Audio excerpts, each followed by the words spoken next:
vostè ha dit que la resposta ha sigut reactiva i tardía. Què vol dir reactiva? Pues porque no se ha prevenido.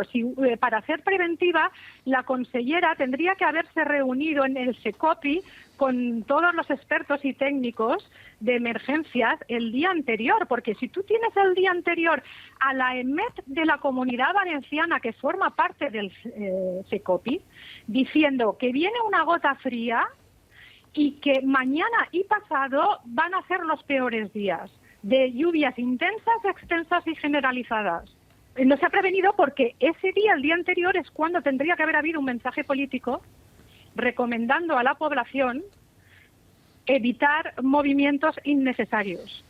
Pero es que luego te vas al día siguiente y si tú tienes ya a las 7:30 de la mañana que la EMET emite una alerta roja, ahí es otro momento en que también se tenía que haber tomado una decisión política.